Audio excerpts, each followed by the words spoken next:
In this video, I plan to demonstrate how to find your Java source files if you're using Eclipse, and then how to zip them up to send them to your instructor if that's what you've been asked to do in your course. So I'm running an instance of Eclipse here on a Windows 7 machine, so a fairly old operating system. Yet it has all of the features that it needs to complete this task. So first I've got a program here. I've got some code, and I've got a console window. You can see that I've already run the program and it works, so I'm ready to send it off.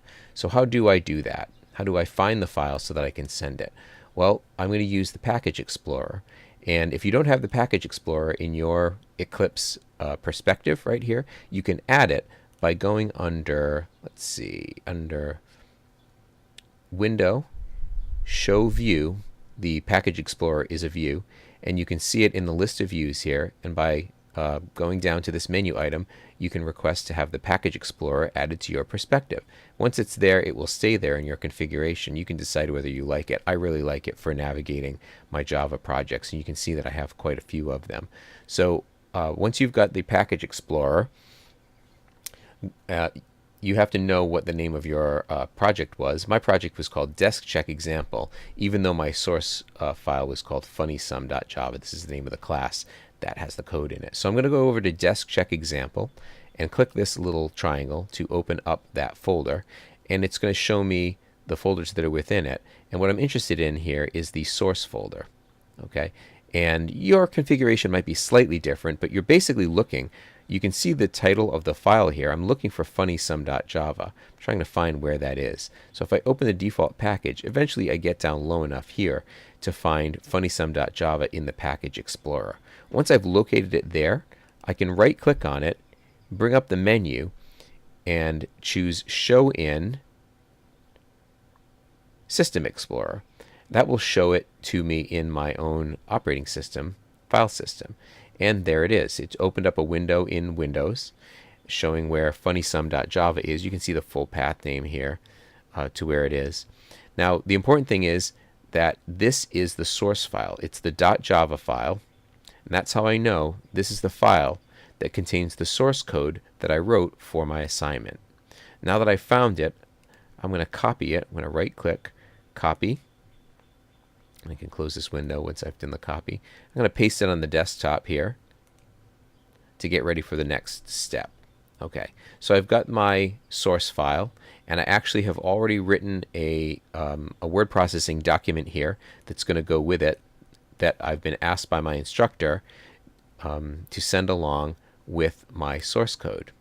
So since I've got both there right next to each other on the desktop, I'm going to select them, and then with them both selected, I'm going to right click, and I'm going to say send to, or I'm going to choose send to compressed zipped folder. And that's what it looks like in Windows 7. And it's quite similar in some other versions of Windows. Might be slightly different, but it should be built into the operating system to do that. Okay, so it created this folder. It's got a funny icon because I have a utility installed that also creates zip archives. Yours will probably look just like a regular folder. The important thing is that the file name shows that it's a .zip file, and I can actually open it in Windows Explorer and see it. Windows treats it almost like a regular folder. You can see the files that are in there, even though it's not a folder on your machine. It's a .zip archive. Okay, well there it is. It's ready to be sent off to my instructor, and that's how you do it on Windows. Now the process isn't all that different on the Mac OS. Let's see. I've got an instance of the Mac OS here running, so I'm going to bring up Eclipse. You can see I've got a slightly different file here, but I can see hello.java in this project. Let's say hello.java is the source file I want to use. I'm going to right click there. I'm going to do show in, like we learned on Windows. Show in System Explorer. It's going to open a folder where my source code is. I'm going to minimize Eclipse so it doesn't get in the way. Now that I've got a copy, or I've found my hello.java file, I'm going to right click and I'm going to say copy hello.java. Close this window because we don't need it anymore. I'm going to paste it on the desktop, right click again, paste item. There it is, hello.java.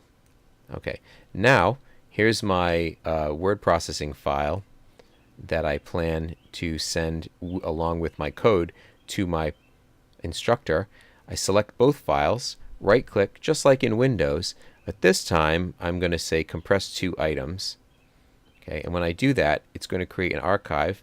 And there it is, it's named archive.zip. I'm going to rename it to something meaningful so that my instructor knows it's from me and what it is. Lesson 1 underscore JPB. I'm going to leave the .zip extension, hit return, and there it is. It's done. This is the lesson 1 JPB.zip. I'm going to send off to my instructor just as requested. So there you have it. That's how it works on 2 different operating systems, finding your source file and creating an archive. If you have a different system, or if your system is configured slightly differently, the details may vary, but the capabilities should be there, and it should be very similar to what you've seen here. If you have any questions, feel free to ask me.